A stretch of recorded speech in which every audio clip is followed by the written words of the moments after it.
Hi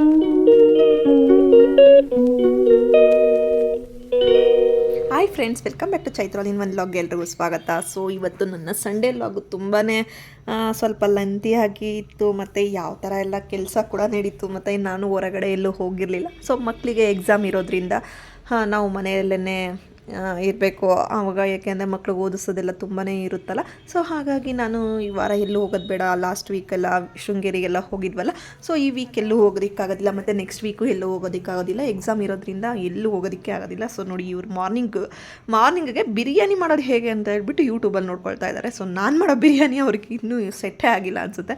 so morning ಆಯಿತು. So Sunday morning ಬಂದು, so ನೋಡಿ ಮಾರ್ನಿಂಗೆ ಹಾಲು ಚೆಲ್ಲಿದೆ. ನಾನು ಒಂದೊಂದು ಸರಿ ಈ ಥರ ಮಾಡಿಬಿಟ್ಟು ಮತ್ತೆ ಅದನ್ನೆಲ್ಲ ಕ್ಲೀನ್ ಮಾಡ್ಕೊಂಡು ಕೂತ್ಕೊಳ್ತೀನಿ. ಯೂಶ್ವಲಿ ಹಾಲು ಮತ್ತು ಚೆಲ್ತಲೇ ಇರ್ತೀನಿ.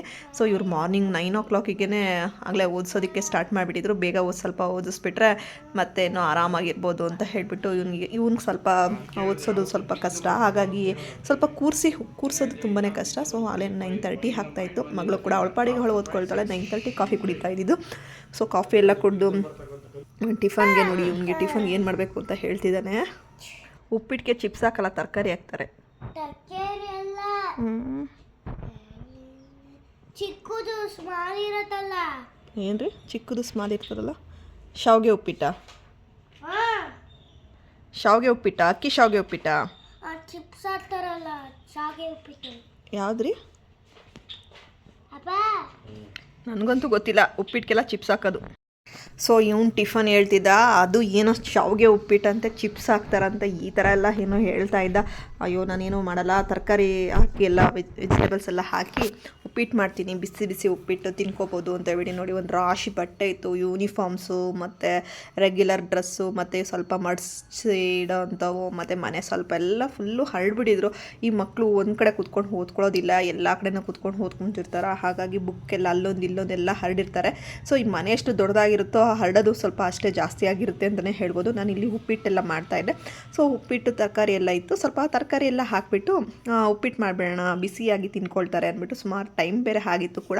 ಸೊ ನಾನಿಲ್ಲಿ ಶಾರ್ಪ್ ಮಾಡ್ತಾಯಿದ್ದೀನಿ ನೋಡಿ, ಇಲ್ಲಿ ನೈಫ್ನ ಶಾರ್ಪ್ ಮಾಡ್ತಾಯಿದ್ದೀನಿ. ಸೊ ಈ ಥರ ನಿಮಗೆ ಶಾರ್ಪ್ನ ಮಾಡ್ಕೊಬೇಕು ಅನ್ನೋದು ನಾನು ಆಲ್ರೆಡಿ ನನ್ನ ಒಂದು ವ್ಲಾಗಲ್ಲಿ ನಿಮಗೆ ತೋರಿಸಿದ್ದೀನಿ, ಮತ್ತು ಅದರ ಲಿಂಕ್ನೂ ಕೂಡ ಹಾಕಿದ್ದೀನಿ. ಇನ್ನೂ ಒಮ್ಮೆ ನಾನು ಈ ಒಂದು ಲಿಂಕನ್ನು ಹಾಕ್ತೀನಿ.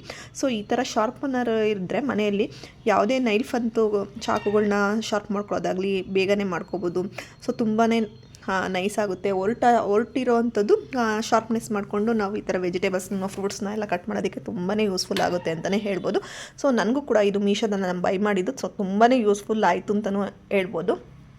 ಸೊ ನಾನಿಲ್ಲಿ ಪೈನಾಪಲ್ನ ಕಟ್ ಮಾಡಿಬಿಟ್ಟು ಹಂಗೆ ಟಿಫನ್ ಬ್ರೇಕ್ಫಾಸ್ಟಿಗೆ ಜೊತೆಗೆ ಕೊಟ್ಬಿಡೋಣ ಅಂತ ಹೇಳಿಬಿಟ್ಟು ಅದನ್ನು ನೀಟಾಗಿ ಕಟ್ ಮಾಡಿದೆ. ಇಷ್ಟು ಚೆನ್ನಾಗಿ ಕಟ್ಟಾಯಿತು ಅಂತಂದರೆ ತುಂಬ ಚೆನ್ನಾಗಿ ಕಟ್ಟಾಯಿತು ಕೂಡ.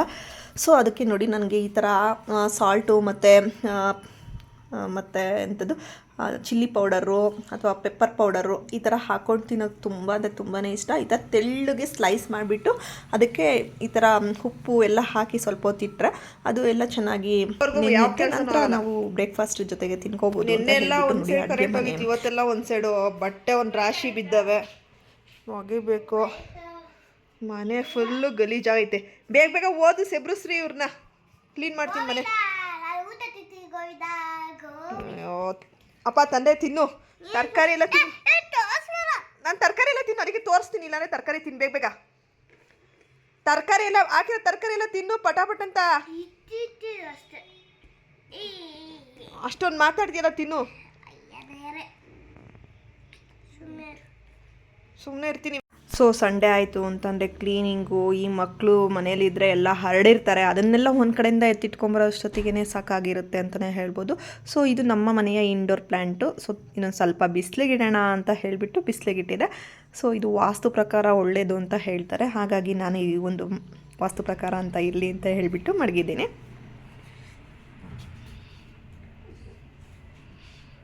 ಕೆಳಗೆ ಬಿತ್ತಾ? ಓ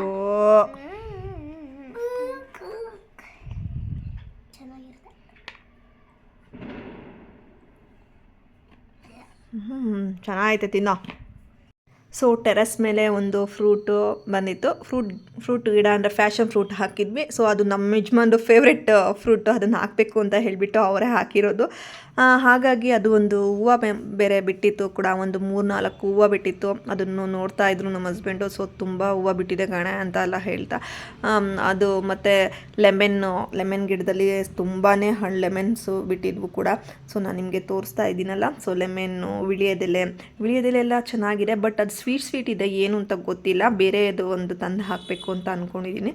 ಸೊ ಲೆಮನ್ ನೋಡಿ ಎಷ್ಟು ಬಿಟ್ಟಿದೆ ಅಂತ ಅಂದರೆ, ಇದೇನಾದರೂ ಭೂಮಿಗೆ ಹಾಕಿದರೆ ಎಷ್ಟು ಲೆಮನ್ಸ್ ಬಿಡ್ಬೋದು ಅಂತ ಲೆಕ್ಕ ಗೊತ್ತಿಲ್ಲ ನನಗೆ. ಸೊ ಪಾಟಲ್ಲೇ ಇಷ್ಟೊಂದು ಲೆಮನ್ ಬಿಟ್ಟಿದೆ. ಸೊ ಇದು ಭೂಮಿಗೆ ಹಾಕಿದ್ರೆ ಸ್ವಲ್ಪ ದಪ್ಪ ಬರುತ್ತೆ ಅಂತ ಅನ್ಕೋತೀನಿ. ಇದು ಪಾಟಲ್ಲಿ ಆಗಿರೋದ್ರಿಂದ ಅದಕ್ಕೆ ಬೇರೆಲ್ಲ ಬಿಡೋದಕ್ಕೆ ಅಷ್ಟು ಜಾಗ ಇರೋದಿಲ್ಲ. ಬಟ್ ಪಾಟಲ್ಲಿ ಬಿಟ್ರೂ ಇಷ್ಟೊಂದೆಲ್ಲ ಬಿಟ್ಟಿದೆ ಅಂತ ಅಂದರೆ ತುಂಬಾ ಚೆನ್ನಾಗಿದೆ ಇದೊಂದು ಗಿಡ. ಸೊ ಇದಕ್ಕೆ ಸ್ವಲ್ಪ ನಾನು ಲಾಸ್ಟ್ ಟೈಮ್ ಕೋಕೋ ಪಿಟ್ಸು ಆ ಥರ ಎಲ್ಲ ಹಾಕಿದ್ದೆ. ಸ್ವಲ್ಪ ಇಲ್ಲೆಲ್ಲ ಗಿಡಗಳೆಲ್ಲ ಸ್ವಲ್ಪ ತೆಗಿಬೇಕು. ಬಟ್ ಮಳೆ ಎಲ್ಲ ಹುಯ್ತಾ ಇರೋದ್ರಿಂದ ಮತ್ತು ತುಂಬ ಗಾಳಿ ಮತ್ತು ಅದ್ರ ಒಣಗಿರೋಂಥ ಎಲೆಗಳೆಲ್ಲ ಇದೆಯಲ್ಲ, ಸೊ ಹಾಗಾಗಿ ಅದೆಲ್ಲ ಸ್ವಲ್ಪ ಎಲ್ಲ ಕ್ಲೀನ್ ಮಾಡೋದೇ ಒಂದು ದಿವಸ ಆಗುತ್ತೆ. ಸೊ ಹಾಗಾಗಿ ನೆಕ್ಸ್ಟ್ ಟೈಮ್ ಏನಾದರೂ ಫ್ರೀ ಇದ್ದಾಗ ಅದನ್ನು ಸ್ವಲ್ಪ ಎಲ್ಲ ಕ್ಲೀನ್ ಮಾಡಿ ಬೇಡದೇ ಇರೋವಂಥ ಪಾಟ್ಸ್ನೆಲ್ಲ ಎತ್ತಿಟ್ಬಿಡೋಣ ಅಂತ ಅಂದ್ಕೊಂಡಿದ್ದೀನಿ. ಸೊ ನಂತರ ನನಗೆ ಇಲ್ಲಿ ಆಲ್ ಸ್ಪೈಸಸ್ ಗಿಡದಲ್ಲಿ ತುಂಬಾ ಎಲೆ ಸಿಕ್ತು, ಪಲಾವ್ ಎಲೆ. ಇದನ್ನು ಸ್ವಲ್ಪ ಡ್ರೈ ಮಾಡಿ ಇಟ್ಕೊಳ್ಳೋಣ ಅಂತ ಹೇಳ್ಬಿಟ್ಟು ಫುಲ್ಲು ಕಿತ್ಕೊಂಡೆ ಕೂಡ. ನಂತರ ಈ ವಿಳೆದೆಲೆನ ಚೆನ್ನಾಗಿದೆ ವಿಳೆದೆಲೆ, ಬಟ್ ಸ್ವೀಟ್ ಇದೆ ಅನ್ನೋದೇ ಒಂದು ಇದು. ಬಟ್ ಬಾಯಿಗೆಲ್ಲ ಹಾಕಿದಾಗ ಅದು ಏನು ಖಾರ ಆ ಥರ ಎಲ್ಲ ಏನೂ ಇರೋದಿಲ್ಲ. ಸ್ವೀಟ್ ಇದೆಯಲ್ಲ ಏನು ಅಂತ ನನಗೆ ಗೊತ್ತಿಲ್ಲ. ನಿಮ್ಗೇನಾರು ಗೊತ್ತಿದೆ ಕಮೆಂಟ್ಸ್ ಬಾಕ್ಸಲ್ಲಿ ತಿಳಿಸಿ. ಇದು ವಿಳೆದೆಲೆನ ಅಲ್ವಾ ಏನು ಅಂತ ಒಂದು ಕಮೆಂಟ್ಸ್ ಬಾಕ್ಸಲ್ಲಿ ತಿಳಿಸಿ ಅಂತ ಹೇಳ್ತಾ, ಹೊಗೆನ ಬೆಂಕಿನ ಯಾರ ಅವನು ಒಳ್ಳೆ ಬೆಂಕಿ ಹತ್ಕೋತಾರೆ ಅನ್ನೋ ಥರ ಕಾಣಿಸ್ತದೆ ಅಲ್ವಾ? ಅಲ್ಲ, ಈ ಥರ ಡಿವೈಡ್ ಹಾಕಿದ್ ಬೆಸ್ಟ್ ಅನ್ಸುತ್ತೆ, ಸುಮ್ಮನೆ ಟ್ರಾಫಿಕ್ ಆಗೋದು. Very good. ಸೊ ನಾವು ಅಮ್ಮನ ಮನೆಗೆ ಹೊರಟ್ವಿ. ಸುಮಾರು ಮಧ್ಯಾಹ್ನ ಒಂದು 3 o'clock ಊಟ ಮಾಡ್ಕೊಂಡು ಬರೋಣ ಅಂತ ಹೇಳಿಬಿಟ್ಟು ಹೊರಟ್ವಿ. ಊಟ ಎಲ್ಲ ಆಯಿತು. ಡ್ಯಾಡಿ ನೋಡಿ ಪೇಪರ್ ಓದ್ಕೊಂಡು ಕೂತಿದ್ರು. ಅವ್ರದ್ದು ಊಟ ಎಲ್ಲ ಆಗಿ ಪೇಪರ್ ಓದ್ಕೊಂಡು ಕೂತಿದ್ರು. ಅವರು ಪಾಪ ಟೈಮ್ ಸ್ಪೆಂಡ್ ಮಾಡೋದು ತುಂಬಾ ಕಷ್ಟ. ರಿಟೈರ್ಡ್ ಆದಮೇಲೆ ಮನೆಯಲ್ಲಿ ಅವರು ಟೈಮ್ ಸ್ಪೆಂಡ್ ಮಾಡೋದು ಅಂದರೆ ತುಂಬಾ ಕಷ್ಟ. ಬಟ್ ಆದ್ರೂ ಅವರು ಪೇಪರ್ ಓದ್ಕೊಂಡು ಕೂತ್ಕೋತಾರೆ. ಟಿ ವಿ ಹಾಕಿರ್ತಾರೆ, ಅಮ್ಮ ಟಿ ವಿ ನೋಡ್ತಾರೆ. ಕೆಲವೊಂದು ಮೂವೀಸ್ ಎಲ್ಲ ಹಾಕ್ತಾರೆ ನಮ್ಮಮ್ಮ, ಅದನ್ನೆಲ್ಲ ನೋಡ್ಕೊಂಡು ಕೂತ್ಕೊಳ್ತಾರೆ. ಕೆಲವೊಂದು ಟೈಮ್ ವಾಕಿಂಗ್ ಕರ್ಕೊಂಡು ಹೋಗ್ತಾರೆ. ಪಾಪ ಅವ್ರು ಟೈಮ್ ಸ್ಪೆಂಡ್ ಮಾಡೋದೇ ಒಂದು ದೊಡ್ಡ ಕಷ್ಟ ಅಂತಲೇ ಹೇಳ್ಬೋದು ಈ ಒಂದು ವಯಸ್ಸಾದಮೇಲೆ. ಸೊ ಇವನ್ನ ಕರೆದು ಅವ್ನು ಮಲಗಿಸ್ಬಿಟ್ಟು ಮತ್ತೆ ನಾನು 5 ಗಂಟೆಗೆ ಹೊರಡಬೇಕಾಗಿತ್ತು. ಸೊ ನೋಡಿ ಮಲ್ಕೊಂಡಿದ್ದಾನೆ, ಎದ್ದೋಳು ಅಂತ ಹೇಳ್ತಾಯಿದ್ರು, ಎದ್ದೊಳ್ತಾ ಇರಲಿಲ್ಲ. ತುಂಬಾ ಟೈಮ್ ಆಗಿ ಹೋಗ್ಬಿಟ್ಟಿತ್ತು. 6 o'clock ಆಗಿತ್ತು. ನಾನು 5 o'clock ಹೊರಡೋಣ ಅಂತ ಅಂದ್ಕೊಂಡಿದ್ದು, ಬಟ್ 6 o'clock ಆಗಿತ್ತು. ಟೈಮ್ ಆಗ್ಬಿಡುತ್ತೆ, ಎದ್ದು ಹೋಗೋಣ. ನಿದ್ದೆ ಆಯ್ತಲ್ಲ, ಊಟ ಆಯಿತು, ನಿದ್ದೆ ಆಯಿತು, ಆಯಿತಾ, ಓದ್ಕೊಂಡಿದ್ದು ಆಯಿತು, ಎಕ್ಸಾಮ್ಗೆ ಅಲ್ವಾ? ಎಂತ ಹೇಳೋದು?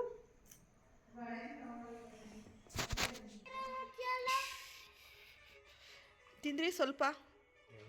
ಒಂದೇ ಒಂಚೂರು ತಿನ್ನಿ, ಏನೂ ಆಗಲ್ಲ. ಏನು ಗೊತ್ತಾ, ಅದು ಬಿಟ್ಟರೆ ಹಂಗೇನೆ ಮೈಕೈ ನೋವಾಗುತ್ತೆ ತಿಂದರೆ ಅಂತ ಅಂದ್ಬಿಟ್ಟಿದ್ದು. ನಾನು ಸ್ವಲ್ಪ ತಿಂತೀನಿ.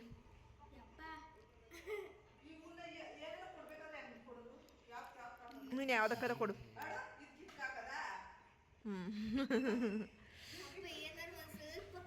ಅಮ್ಮ ಇದು ಎಲ್ಲಿತ್ತು ಮರದ ಮೇಲೆ ಹಣ್ಣು ಎಲ್ಲಿ ಹಾಂ ಅಲ್ಲೈತಾ ಮರ?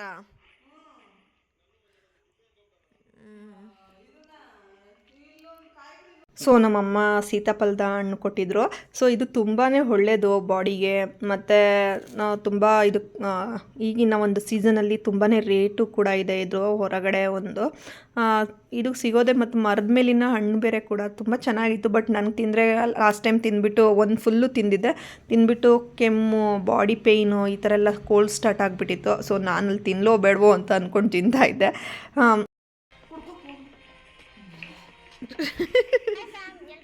ಅಲ್ಲ, ಮೊಬೈಲು ಜಾಸ್ತಿ ಆಯಿತು. ಮೊಬೈಲ್ ಯಾರು ನೋಡು ಅಂತ ಹೇಳ್ದವ್ರು ನಿನ್ನ? ಹಾಲು ಕುಡಿಬೇಕಾದ್ರೆ ಮೊಬೈಲ್ ನೋಡ್ತಾರನ? ಇವು ಒರ್ಸು. ಸೊ ನೋಡಿ ನೋಡಿ ಹಾಲು ಚೆಲ್ಬಿಟ್ಟು ಮ್ಯಾಟ್ ಮೇಲೆ ಹಾಲು ಚೆಲ್ದ. ಅಮ್ಮ ಪರವಾಗಿಲ್ಲ ಬಿಡು ಅಂತ ಹೇಳಿಬಿಟ್ಟು ಒರೆಸ್ತಾಯಿದ್ರು. ಇಲ್ಲಿ ಅಜ್ಜಿ ಮನೆಗೆ ಬಂದರೆ ಏನಾದರೂ ಒಂದು ಎಡವಟ್ಟು ಮಾಡ್ತಲೇ ಇರ್ತಾರೆ. ಆದ್ರೂ ಪಾಪ ನಮ್ಮಮ್ಮ ಅದೆಲ್ಲ ಏನೂ ಅನ್ನೋದಿಲ್ಲ, ಸುಮ್ಮನೆ ಬೈಬಿಟ್ಟು ಸುಮ್ಮನೆ ಆಗ್ತಾರೆ. ನಾವಾದರೆ ಹೊಡೆದೇ ಬಿಟ್ಟಿರ್ತೀನಿ. ಸೊ ಇಲ್ಲಿ ಬಂದು ನಾನು ಒಂದು ಮೇಕಪ್ ಬಾಕ್ಸ್ನ ಓಪನ್ ಮಾಡ್ತಾಯಿದ್ದೀನಿ. ಇದು ನಮ್ಮ ಬಾವಾಜಿಯವರು ದುಬೈಯಿಂದ ತಂದು ಕೊಟ್ಟಿರೋ ಮೇಕಪ್ ಬಾಕ್ಸು, ಸ್ವೀಟ್ ಹಾರ್ಟ್ ಅಂತ ಹೇಳಿಬಿಟ್ಟು ನಾನೊಂದು ದುಬೈಯಿಂದ ಒಂದು ಮೇಕಪ್ ಬಾಕ್ಸ್ ತೊಗೊಂಬಂದು ಕೊಡಿ ಅಂತ ಕೇಳಿದ್ದೆ. ಸೊ ಹಾಗಾಗಿ ಅವರು ತೊಗೊಂಡು ಬಂದಿದ್ದರು, ಬರೋ ಟೈಮಲ್ಲಿ ತೊಗೊಂಡು ಬಂದಿದ್ರು. ಸೊ ತುಂಬ ಚೆನ್ನಾಗಿತ್ತು. ಹಿಂಗೆ ಓಪನ್ ಮಾಡಿದಾಗ ಅದು ಎಲ್ಲ ಒಂದು ಶ್ಯಾಡೋಸ್ ಎಲ್ಲ ಓಪನ್ ಆಗುತ್ತವೆ. ಸೊ ತುಂಬಾ ಚೆನ್ನಾಗಿತ್ತು ಅಂತಲೇ ಹೇಳ್ಬೋದು ಈ ಒಂದು ಪ್ರಾಡಕ್ಟು. ನನಗಂತೂ ತುಂಬಾ ಇಷ್ಟ ಆಯಿತು. ಥ್ಯಾಂಕ್ ಯು ಅಂತ ಹೇಳ್ತಿದ್ದೀನಿ ನಮ್ಮ ಬಾವಾಜಿಯವ್ರಿಗೆ. ಸೊ ಇದನ್ನು ನಮ್ಮ ಸಿಸ್ಟರು ನಮ್ಮ ಬ್ರದರ್ ಕೈಲಿ ಕೊಟ್ಟು ಕಳಿಸಿದ್ರು ಕೂಡ. ಇದು ನೋಡಿ, ಐ ಶ್ಯಾಡೋಸ್ ಆಗಿರ್ಬೋದು, ಲಿಪ್ಸ್ಟಿಕ್ ಆಗಿರ್ಬೋದು, ಪೌಡರ್ಸ್ ಆಗಿರ್ಬೋದು, ಎಲ್ಲನೂ ಒಂದೇ ಇದರೊಳಗೆ ಬಂದಿತ್ತು. ಸೊ ತುಂಬಾ ಚೆನ್ನಾಗಿದೆ ಅಂತಲೇ ಹೇಳ್ಬೋದು. ಪ್ರಾಡಕ್ಟ್ ವೈಸ್ ಮಾತ್ರ ತುಂಬಾ ಚೆನ್ನಾಗಿದೆ. ಆ ಒಂದು ಬ್ರ್ಯಾಂಡ್ ಆಗಿರ್ಬೋದು. ಸೊ ಅವ್ರ ಪಾಪ ಗೊತ್ತಿಲ್ಲ, ಫಸ್ಟ್ ಟೈಮ್ ತೊಗೊಂಬಂದು ಕೊಟ್ಟಿದ್ದು, ಅವ್ರಿಗೆ ಈ ಒಂದು ಐಡಿಯಾ ಎಲ್ಲ ಇಲ್ಲ. ಸೊ ನಾನು ಈ ಥರ ತೊಗೊಂಡು ಬಂದಿದ್ದೀನಿ ಅಂತ ಹೇಳಿಬಿಟ್ಟು ತಂದು ಕೊಟ್ಟಿದ್ದಾರೆ. ಸೊ ತುಂಬ ಚೆನ್ನಾಗಿದೆ ಅಂತ ಹೇಳ್ತಾ ಇವತ್ತಿನ ಈ ಒಂದು ಲಾಗ್ನ ಎಂಡ್ ಮಾಡ್ತಾಯಿದ್ದೀನಿ. Thank you for watching.